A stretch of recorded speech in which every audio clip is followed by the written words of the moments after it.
अच्युतं केशवं कृष्ण दामोदरम्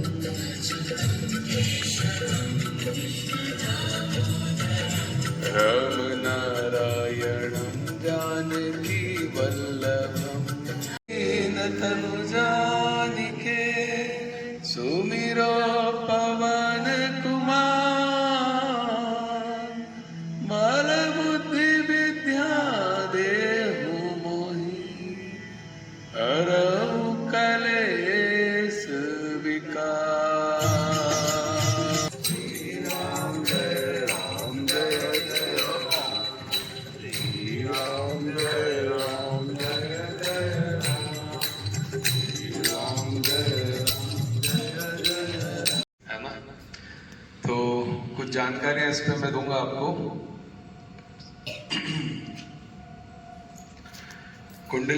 कुंडलिनी जागरण जो हमने नाम दिया है कि आखिर ये है क्या, है ना, इसके बारे में पहले हम समझे डिटेल में तो ही इसको करने में आनंद आएगा। तो ये एक आंतरिक महाक्रांति है, हमारे शरीर के अंदर की एक आंतरिक महाक्रांति है। तो आज हम सब यहाँ एक ऐसी यात्रा पर निकलने वाले हैं जो हिमालय की कंदराओं से लेकर हमारे शरीर की भीतर की गहराइयों तक सदियों से एक रहस्य बनी हुई है कि आखिर ये कुंडलिनी जागरण है क्या।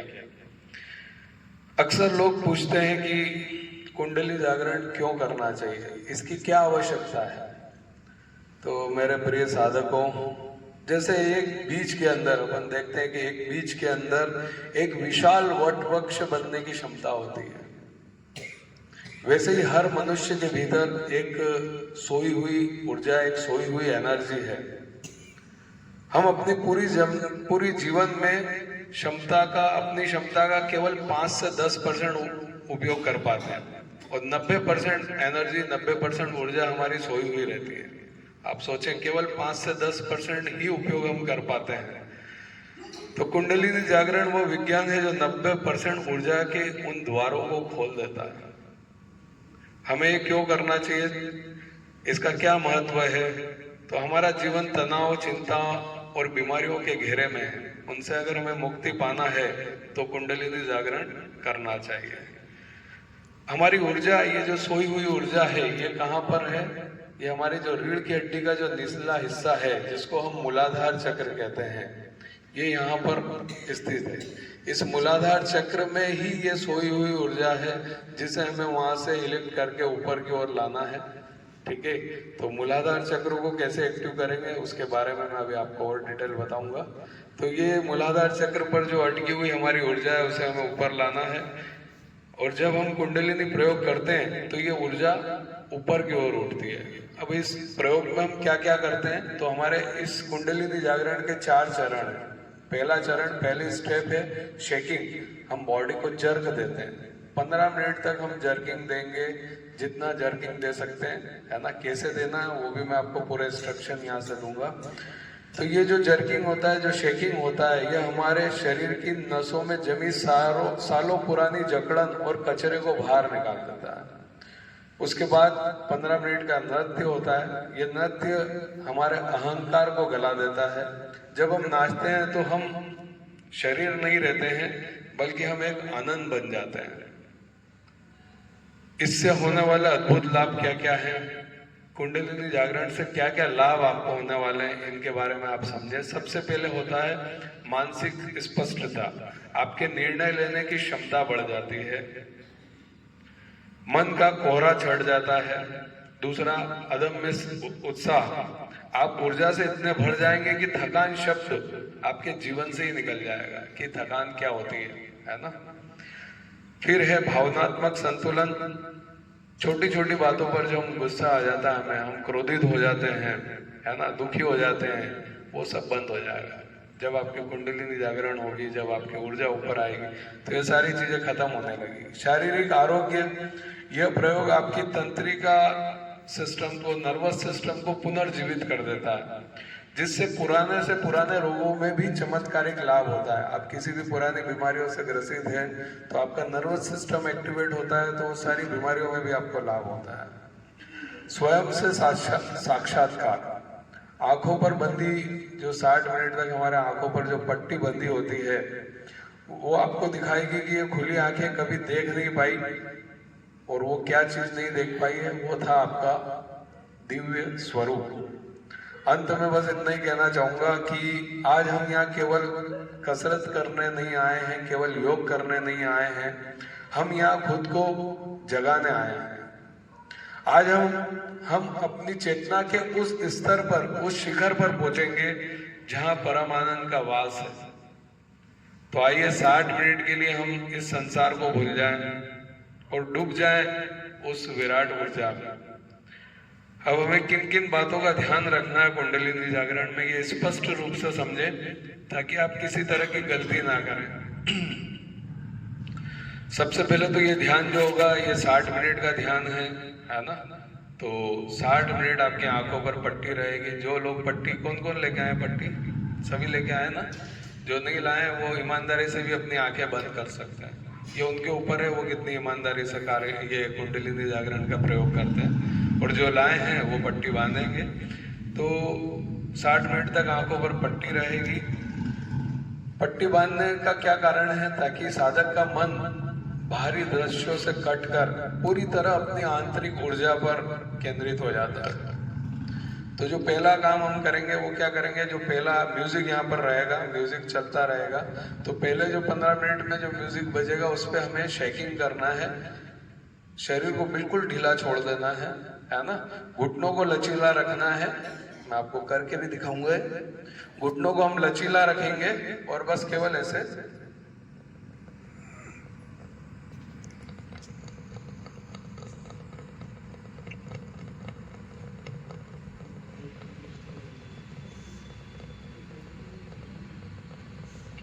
ऐसे ऐसे जर्क देंगे, घुटनों को लचीला रखेंगे, शरीर को बिल्कुल स्प्रिंग की तरह रखेंगे।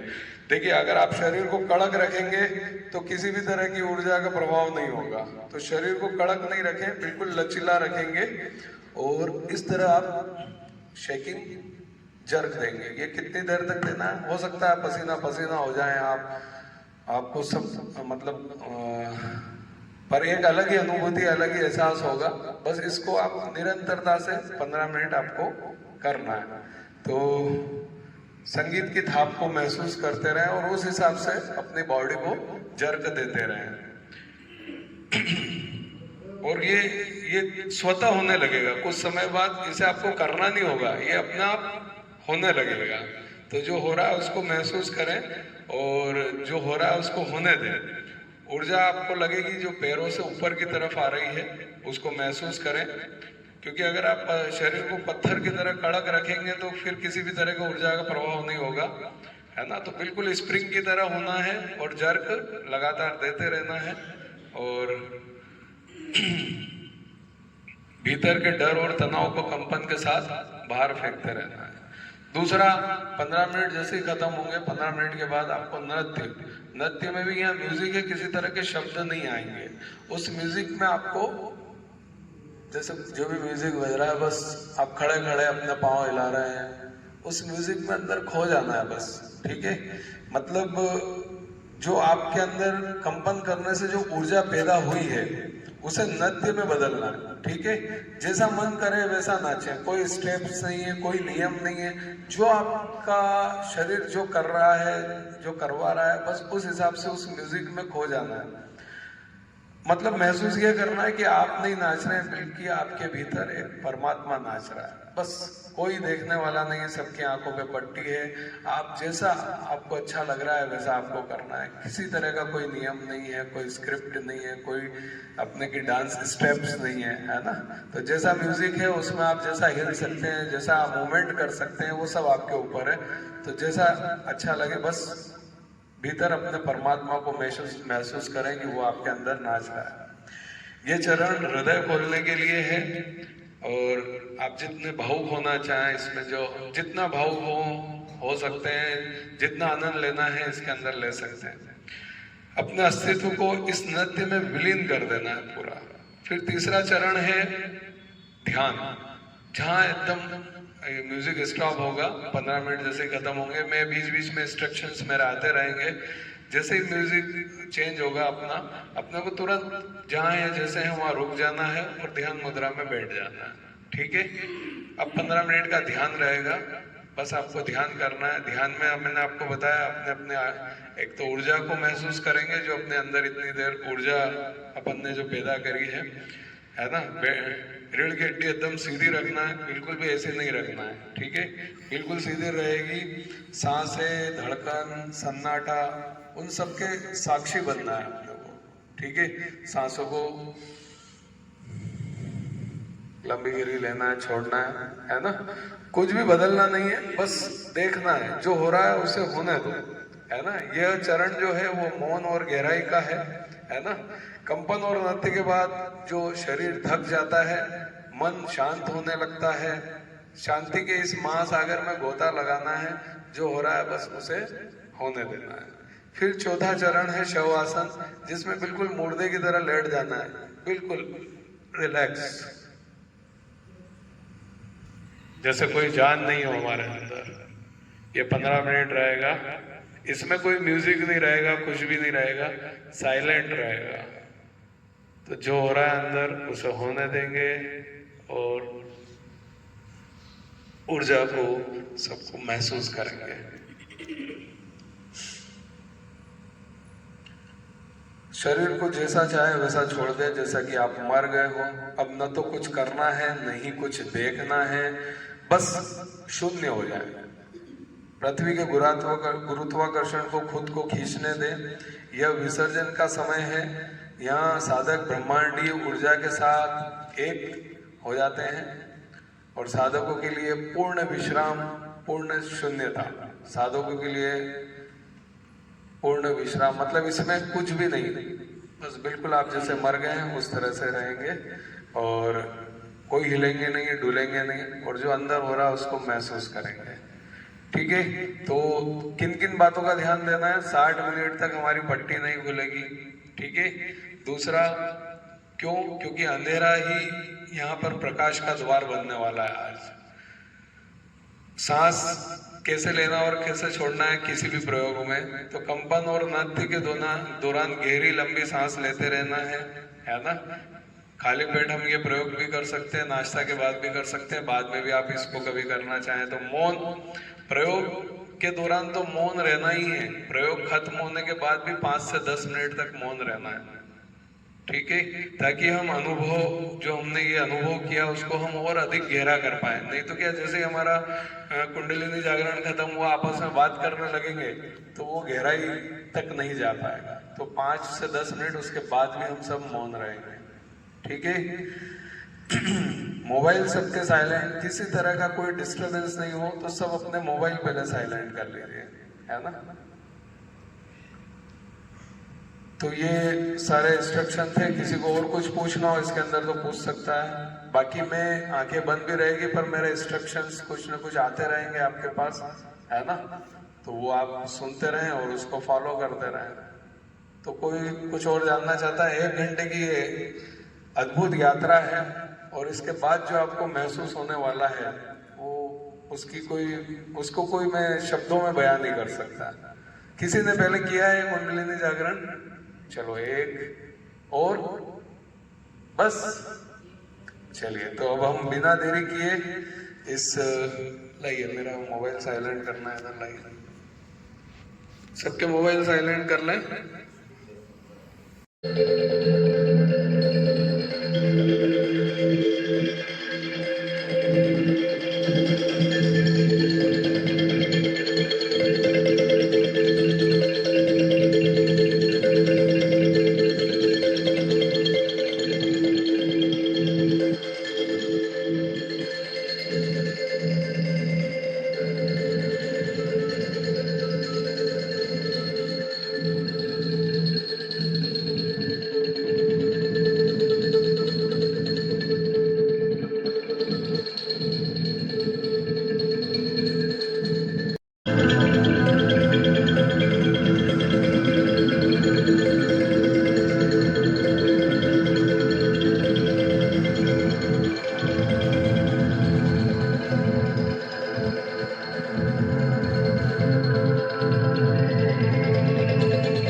नाच रहे हैं। महसूस करो आपके भीतर परमात्मा नाच रहा है।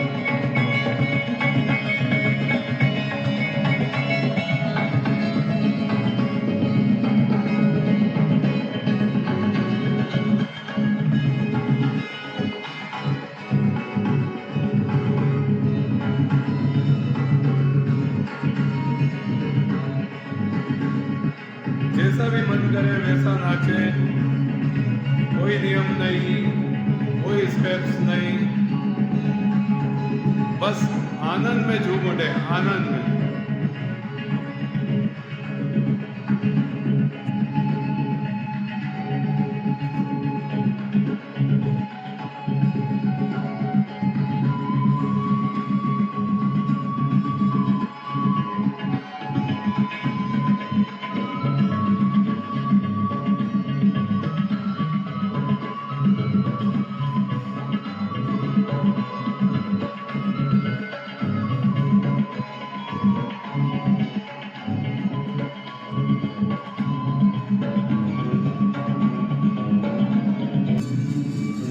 पूरी मस्ती, पूरे आनंद के साथ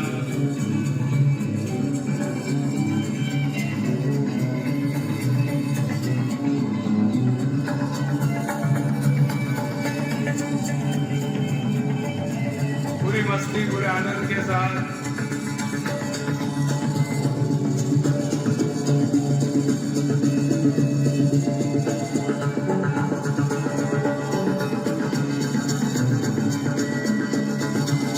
हो जाइए इस आनंद में।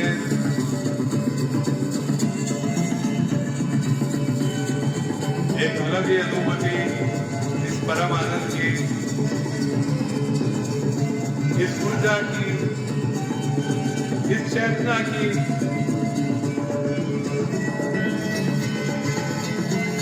हो जाइए इस आनंद में, हो जाइए।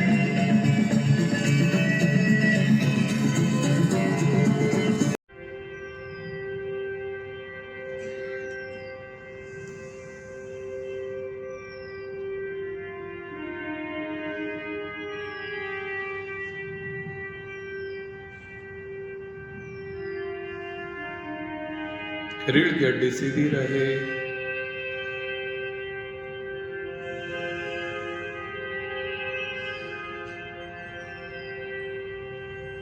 भीतर जो भी घट रहा है, सांसें, धड़कन, ये सन्नाटा, इन सब के साक्षी बने, गवाह बने। कुछ बदलना नहीं है, कुछ भी नहीं, बस केवल देखना।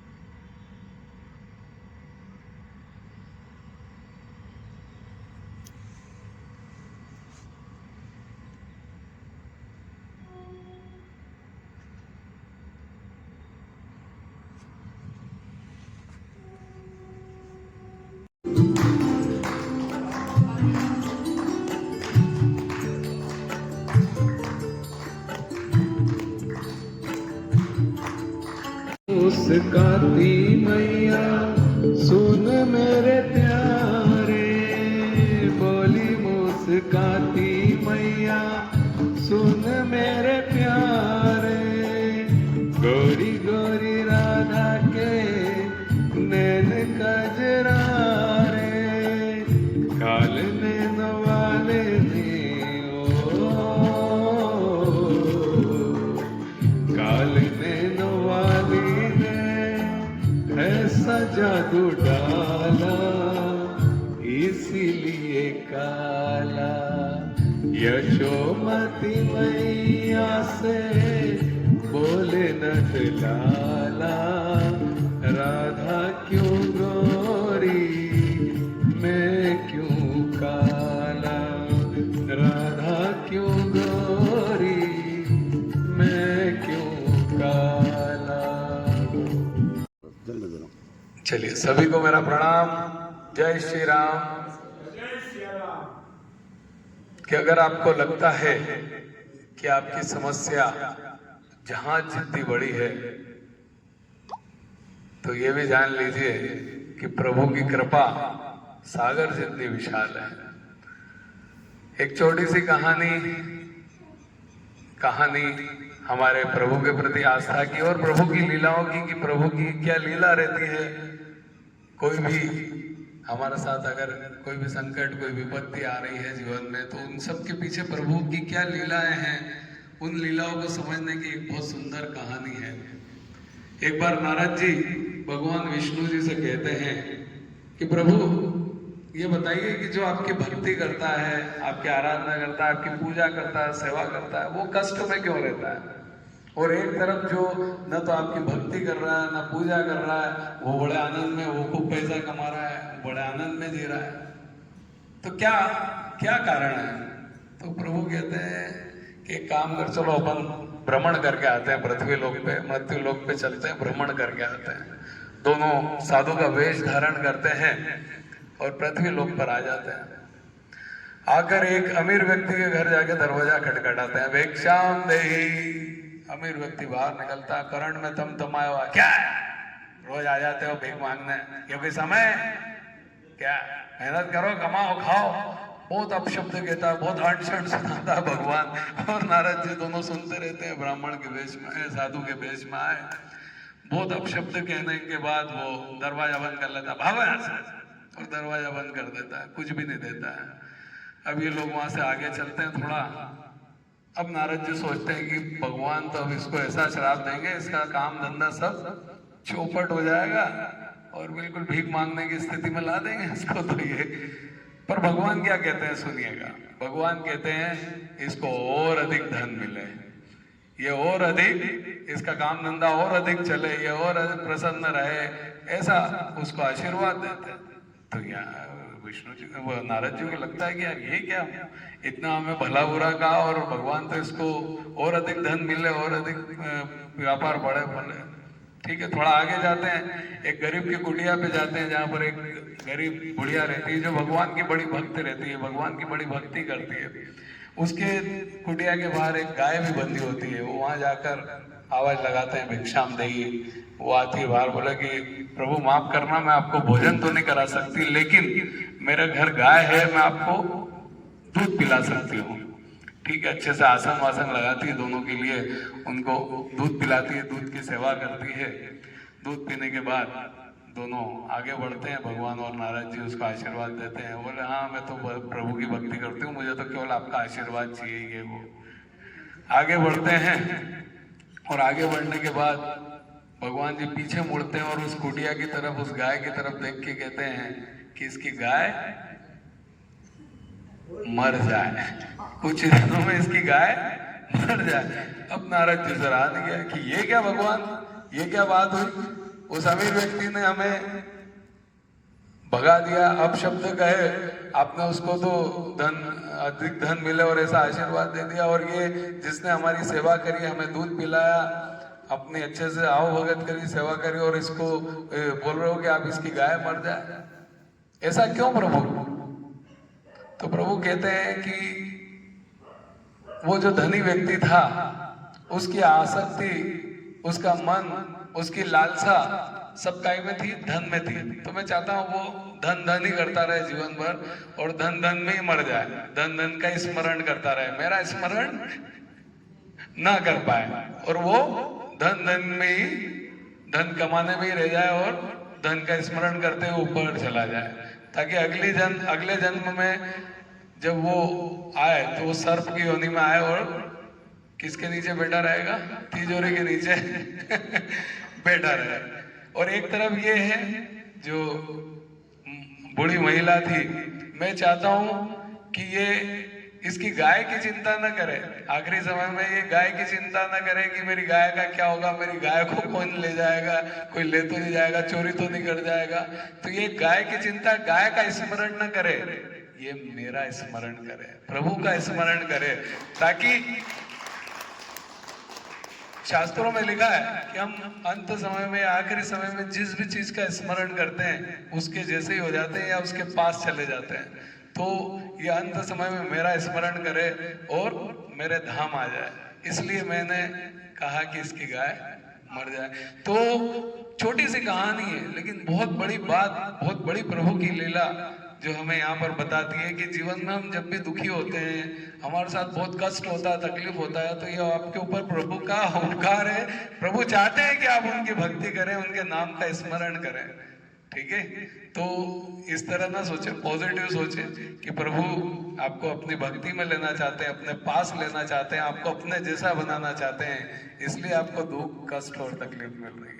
बोल कृष्ण कन्हैया लाल की जय। हम वक्त बदल देंगे, जज्बात बदल देंगे, हम वक्त बदल देंगे, जज्बात बदल देंगे। जो बुरी लगी दिल को, जो बुरी लगी दिल को, हर बात बदल देंगे। हम वक्त बदल देंगे, जज्बात बदल देंगे, हम वक्त बदल